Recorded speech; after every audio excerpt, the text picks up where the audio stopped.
Hoy vamos a hablar sobre la relación que hay entre un aprendiz y un maestro del tatuaje japonés. Sabemos que el nombre del tatuador se llama Horimei, que se lo da su maestro una vez que lo nombra porque cree que éste está listo. Vamos a analizar un poco esa compleja relación que es tan compleja porque está totalmente tomada por la cultura japonesa, por las tradiciones y los modos japoneses. Y vamos a intentar analizarlo desde nuestra perspectiva occidental, a ver si en este 2024 esas prácticas son todavía válidas y si vale la pena tomar un aprendiz o ser aprendiz de un maestro. Acompáñame que desde acá, desde mi estudio en Olivos, comenzamos con este podcast.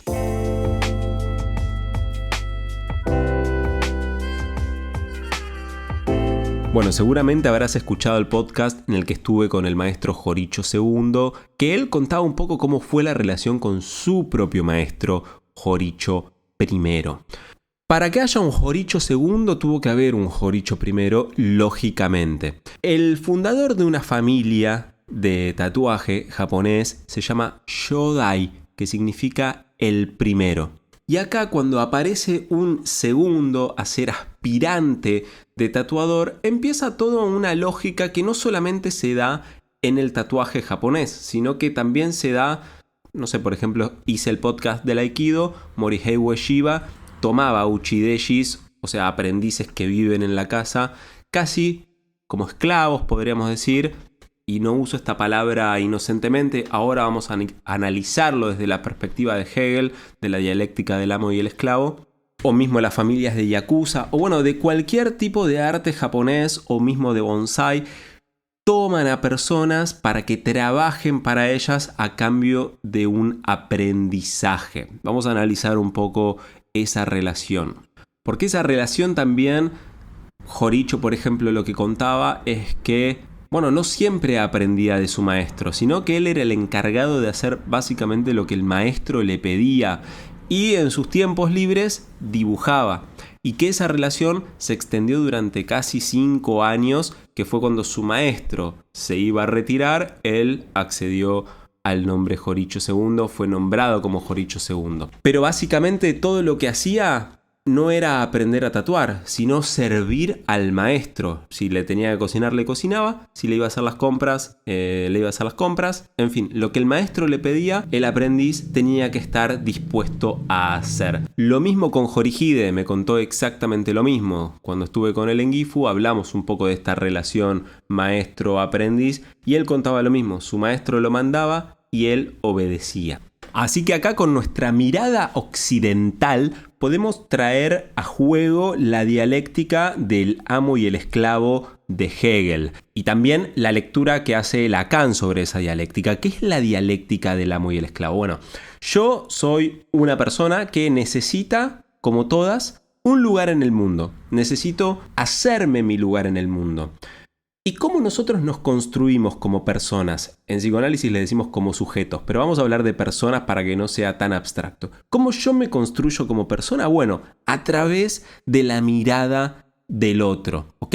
¿Cómo yo puedo saber que soy buen tatuador? Bueno, si los otros me reconocen como buen tatuador. No sé si es clara la idea. Lacan decía que el deseo es el deseo del otro. Entonces, yo para reconocerme como algo necesito la mirada del otro. O sea, el otro es un espejo. Porque no es lo mismo que yo vaya a una fiesta, no sé, de ricos, vestido como pobre, la mirada que me van a devolver, aunque yo sea multimillonario, la mirada que voy a obtener de los otros es la de una persona pobre. Y en ese momento seguramente me sienta como una persona pobre. Hay un estudio muy bueno que se publicó en un ensayo que se llamó Acerca de estar sano en un medio enfermo, que muestra que varias personas, esto es un experimento, ¿no? Varias personas varios experimentadores fueron a distintos psiquiátricos, ¿no? Previo a que la persona vaya al psiquiátrico, un psicólogo falso envía una carta a ese psiquiátrico diciendo: va a llegar un paciente tal, que capaz, no sé, tiene esquizofrenia, sufre alucinaciones.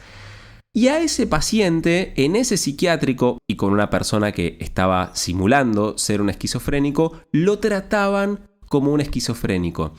Lo loco del experimento es que esa persona a la que después de un tiempo todos trataban como esquizofrénica, empezaba a sentirse como un esquizofrénico. Tal vez no tenía alucinaciones reales, ¿no? Como alucinaciones que vienen de lo real, como se dice en psicoanálisis, pero sí se empezaba a sentir distorsionada, alucinatoria, con ideas extrañas, más allá del sentimiento que tenía totalmente de inferioridad. Esos psiquiátricos empezaron a darse cuenta que esto estaba pasando, que había investigaciones, que estaban haciendo un experimento y estaban mandando gente. Se dieron cuenta que había investigaciones de este tipo en curso, con experimentos de este tipo. Y cuando les llegaban partes psiquiátricos o partes de psicólogos, los desestimaban porque pensaban que era parte del experimento. Y así a muchas personas que realmente tenían esquizofrenia, las trataban como si no fuesen personas con esquizofrenia. Entonces, a una persona, a un japonés que le gustaba en la vieja escuela el tatuaje japonés y quería aprender, bueno, tenía que buscar a alguien a quien admire, ¿ok? Ahí encontraba a su maestro. Entonces, ¿qué pasa? La dialéctica del amo y el esclavo dice que hay uno que sabe y hay uno que no sabe, por decirlo en los términos más básicos y rudimentarios. Hay alguien que tiene el saber, que está más completo, entre comillas, y alguien que no tiene el saber y que está más descompleto y que aspira a ser como ese que está completo, como ese maestro. ¿Ok? ¿Qué pasa en esas relaciones? Pasa que yo todo el tiempo voy a estar tratando de hacer algo para que vos me reconozcas, para que vos, maestro, me reconozcas y finalmente me nombres como un Horishi. Y mi idea es mi Horimei, porque acá lo que vale es el nombre. No es lo mismo ser discípulo de Horicho II que ser discípulo de Nico. Esto es muy notorio en la Yakuza, por ejemplo. ¿Por qué los nombres, el Horimei, en la espalda se pone tan grande y tan visible? Porque no es lo mismo que te tatúe Horikazu o Horicho o Horiyoshi III que te tatúe Nico o Quiroga, ¿no? O sea, no es lo mismo para un Yakuza. Porque el nombre, el Horimei que tenía grabado en su espalda ese Yakuza, tenía que ver con su estatus dentro del grupo, dentro de la banda. Si no escuchaste todavía el podcast en el que hablo sobre la historia de la Yakuza, te recomiendo que después lo escuches. Pero esto te va a terminar de completar toda esa idea, porque no es lo mismo justamente estar tatuado por alguien que no es conocido que por alguien que es conocido. No es lo mismo ser tatuado por el amo que por el esclavo, ¿ok? No es lo mismo estar tatuado por el aprendiz que por el maestro. Tal vez cuando el maestro reconoce a ese aprendiz, ahí sí se quiere tener esa firma. Pero para el Yakuza era una cosa de ostentación, porque que te tatúe alguien y no otro significaba que tenías más o menos plata, y eso significaba que tenías más o menos rango. Y para mí el maestro es totalmente consciente de este fenómeno, y por eso puede tratar al aprendiz casi como un esclavo. El mismo Horiyoshi III en una de sus entrevistas habla sobre eso y dice que la relación entre el maestro y el aprendiz es casi de esclavitud. Por eso también me inspiró a esta cosa de hablar de Hegel sobre esta dialéctica que es tan interesante, que está en casi todas las relaciones. Vos me estás escuchando y esta relación del amo y el esclavo la tenés con tu papá, con tu mamá, con tu jefe, con tus amigos, porque vos dentro de tu grupo de amigos tenés un lugar en ese grupo. En tu familia tenés un lugar en ese grupo. Y más interesante aún se torna esto porque el aprendiz, ahora yendo al lado del aprendiz, al lugar del esclavo, ¿qué es lo que espera un esclavo toda su vida? Que el amo muera para poder empezar a vivir. Y Lacan toma esta idea, esta dialéctica, y la torna en una cuestión más de la neurosis misma. Neurosis se dice que somos todos, ¿no? Antes te hablaba de los esquizofrénicos, bueno, esos no son neuróticos, como que están en otra realidad. Neuróticos somos todos los que tenemos esta realidad compartida, por decirlo de alguna manera, como que compartimos normas sociales, compartimos reglas, entendemos los mismos chistes, nos reímos de los mismos chistes. obviamente, cultura a cultura eso va a variar, ¿no? Pero una persona que es esquizofrénica, psicótica, vive en otra realidad, como paralela, digamos. Entonces, Lacan dice, neuróticos somos todos, todos tenemos esta dialéctica en nuestro interior, todos estamos esperando a que el amo muera para poder empezar a vivir. Cuando mis papás me dejen de romper las pelotas, finalmente me voy a poder ir de viaje. Cuando mi jefe me dé espacio, finalmente voy a tener ese ascenso. No todo el tiempo se estará esperando a que ese amo muera para poder empezar a vivir. Eso es lo que dice Lacan, que es más que interesante si te lo pones a pensar. Y Horiyoshi habla también de esto. Habla de esa esclavitud que dice que hoy día no... Bueno, esto me lo decía más bien Horihide. Horihide decía, los jóvenes japoneses hoy no están dispuestos a eso. En una época que tenés YouTube y puedes aprender a tatuar por YouTube, no están dispuestos a dejarse someter a esa barbarie, digamos. Porque son 5 años de tu vida que tu vida se detuvo totalmente. Y vos dirás, ¿qué tiene que ver esta relación con tu padre, con el tatuaje japonés? Y bueno, que sí, en algún punto, ser aprendiz de tatuaje japonés de la manera tradicional, ¿no? De la japonesa, es muy parecido a tener un hijo, porque vos vas a heredar ese nombre. Vos estás en el deseo de ese padre, que la cabeza de la familia se hace llamar padre. Vos estás en el deseo de ese padre y que en algún momento vas a heredar ese título, vas a heredar ese nombre. Así como a mis 2 hijos, antes de que nazcan, ellos ya tenían un nombre, ya habían sido nombrados. A pesar de que todavía no estaban físicamente presentes, ya estaban simbólicamente presentes, ya tenían ese lugar. Cuando el maestro te toma como aprendiz, tenés ese lugar ya en la familia, aunque todavía no tengas el nombre. Y eso es lo que yo creo que da derecho al padre, al maestro, al amo, a hacer casi lo que quiere con ese aprendiz. Por eso hablaba del deseo caprichoso del padre, ¿no? La diferencia con un hijo real es que en el hijo toda esa exigencia está mucho más acotada y claramente no se puede hacer lo que se quiere con un hijo. Pero con un adulto ya formado que se está prestando a eso, bueno, sí. Y esto tiene un nombre, esto de que el aprendiz se va a vivir a la casa del maestro y actúa como su esclavo, tiene un nombre que viene desde la época feudal japonesa, que es Heiazumi. Es esta cosa de que en otros artes se lo llama, por ejemplo, Uchideshi. En Aikido se lo llamaba Uchideshi, como aprendiz en casa, como estos aprendices que viven en la casa del maestro y están totalmente a su disposición y deseo. Yo no sé cómo será la vida de Horiyoshi realmente en relación a esto, pero bueno, Horiyoshi IV, que es el descendiente directo de Horiyoshi III, no es un aprendiz cualquiera, es su propio hijo. Entonces, bueno, hay que ver qué se jugó ahí, ¿no? Pero hay algo súper interesante, porque Horiyoshi no tomó un externo para que siga el linaje, a una persona externa, a un aprendiz externo. Tomó a su propio hijo.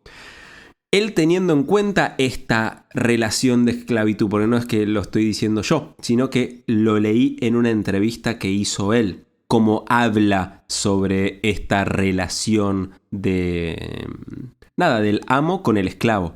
El Heiazumi lo que quiere cortar es con esta cosa de, bueno, que el aprendizaje solo sea en las horas del estudio. No, porque es mucho más profundo que eso. El Heiazumi pretende que el aprendiz quiera ser exactamente igual al amo. O sea, el aprendiz tiene que observar al maestro en todos los aspectos de su vida. Y tiene que parecerse a él en todos los aspectos de la vida. Y se tiene que comportar como él en todos los aspectos de la vida. Todo el tiempo tiene que estar pensando qué es lo que haría mi maestro. En el momento en que el maestro puede decir, bueno, este muchacho sí, es digno de mi mirada, es digno de mi reconocimiento, recién ahí obtiene su Horimei. Se dice que pueden ser 5 o más años. Horicho no sé si estuvo 5 años de aprendizaje y después 5 años más para devolverle a su maestro. Cuando estuve en Villa Omilla había un chico de Colombia que estaba aprendiendo el arte de bonsái y él estaba hacía 2 años en un aprendizaje, no me acuerdo si 1 año o 2 años, creo que 2 años, pero estaba en un aprendizaje de mínimo 5 años Se despertaba todos los días a las 8 de la mañana y se iba a su casa a las 8 de la noche y lo único que hacía en todo el día era regar los bonsáis y sacar yuyos. Regar los bonsáis y sacar yuyos. No hacía otra cosa. A cambio de eso le daban una pequeña mesada para que se mueva y coma durante el mes y un cuartito. Nada más. O sea, es una relación casi de esclavitud. No peyorativamente, no lo digo peyorativamente, pensémoslo como de forma simbólica. De algún modo, este chico colombiano está esperando que el amo muera para que él poder empezar a vivir su vida de bonsaísta. Y no necesariamente que el amo fallezca, ¿no? Como el cuerpo físico, que muera físicamente, sino que muera simbólicamente. ¿Y cómo muere simbólicamente? Bueno, con el reconocimiento de ese maestro que le diga, bueno, ahora sí sos bonsaísta. Por ejemplo, Yodai Horiyoshi, o sea, Horiyoshi el primero, que era de Yokohama, tuvo un hijo que fue Horiyoshi II o Nidaime, y tuvo un aprendiz que fue Horiyoshi III o Sandaime. O sea, el primero, el segundo y el tercero. A su vez, Horiyoshi III tuvo un aprendiz que se llama Yodai Horihito, porque Horiyoshi nombró a Horihito de otra manera, como Horihito primero. Por eso es Yodai. Y a su vez tuvo un hijo al que nombró Horiyoshi IV. Ahora, lo interesante es que Horihito tuvo 3 aprendices viviendo en su casa al mismo tiempo. El Heiazumi de Horihito hospedó a 4 aprendices a la vez, que después resultaron ser Horishichi, Horimei, Horitaro y Horihachi. Y cuando ellos eran aprendices viviendo en la casa de Horihito, tenían que estar rapados, tenían que estar siempre sobrios, o sea, no podían tomar, ni fumar, ni nada de eso. Y tenían que, obviamente, hacer lo que el maestro les pedía en el momento en los que el maestro se los pedía. Y además de eso, tenían que resignar a su grupo familiar y de amistad para poder ser parte de la familia, ¿no? O por lo menos tendrían que ponerlo en espera. Una vez que recibiesen su nombre, si es que en algún momento de eso llegaba, podían volver con sus relaciones sociales y demás. Pero hasta ese momento toda su vida social tenía que ser puesta en alto para poder tomar y organizar la vida social del maestro. En esto es muy parecido, o por lo menos me hace acordar, me llama la atención la influencia que ha tenido Estados Unidos sobre Japón. Bueno, más allá de que tienen los katakana y eso, ¿no? Para nombrar neologismos yanquis. Pero siempre me llama la atención cuando un hijo le dice a su papá señor, y como yes sir, como una cosa casi militarizada. Y en el caso de Horiyoshi III tomando a su hijo como aprendiz para que se convierta en Horiyoshi IV, Horiyoshi IV, Kazuyoshi, que así se llama el hijo, el que ahora es Horiyoshi IV, le tenía que decir a su papá Shisho, que quiere decir algo así como el yes sir, como señor, maestro. Entonces yo creo que en algún podcast hablé sobre el deseo. Creo que en el último, que no lo escuchó nadie. O sea, tal vez porque hablé sobre el deseo. Pero sobre el duelo y el deseo. O sea, ¿alguien está dispuesto a hacer un deshi en Japón? Más allá de la fantasía. Yo seguro que no. Pero ¿hay alguien que esté dispuesto a hacer eso hoy día? ¿Vale la pena someterse a esa cosa, a esa dialéctica del amo y del esclavo? Es una pregunta, no digo ni que esté bien ni que esté mal, pero está bueno poder empezar a cuestionar, porque si no parece que el tatuaje japonés es todo lindo, perfecto y es algo, qué sé yo, no sé, una imagen que queda muy bonita o que tiene una historia pero sí tiene un montón de historia y hay que poder analizarla, desmenuzarla, abrirla, cerrarla, volverla a abrir para poder ver de qué es lo que estamos haciendo, de dónde viene lo que estamos haciendo y por qué hacemos lo que hacemos. Watsushi Tetsuro fue un filósofo japonés muy interesante que examinó lo complejo de la interacción humana, sobre todo de la cultura japonesa, ¿no? Y cómo estas interacciones definen la identidad y la ética japonesa en el contexto japonés. Porque esto que estamos hablando, esta dialéctica en la que hoy yo estoy analizando a la cultura japonesa, es una dialéctica occidental, es una lógica occidental. Obviamente que yo no estoy inmerso en esos conceptos japoneses, pero bueno, es algo que los japoneses sí lo están porque viene desde hace siglos, ya diría. Estas son prácticas que vienen desde hace mucho, mucho, mucho tiempo. Y que ahora mismo los japoneses con la globalización las están empezando a cuestionar. No es en vano que Horihide, cuando estuvimos en Gifu tomándonos un cafecito, me haya hablado de eso. Yo le pregunté cómo veía el futuro del tatuaje japonés y de lo primero que me habló es de eso, de los jóvenes que ya no quieren someterse a esas prácticas. Los japoneses, las empresas japonesas están preocupadísimas porque los jóvenes no quieren laburar más como laburaban sus papás y como laburaban sus abuelos. No quieren laburar de sol a sol. Muchos, ¿no? Había algunos que siguen, obviamente, metidos en esa vorágine. Pero los japoneses están empezando a replantearse un montón de cosas a nivel simbólico. Como que en este momento están teniendo más permiso para cuestionarse esas cosas. Y si hay algo que tiene el Heiyasumi es que no tenés permiso para cuestionar. Yo no me voy a olvidar más ese día que estuve en Villa Humilla, y con esto ya cierro. No, esto es una locura.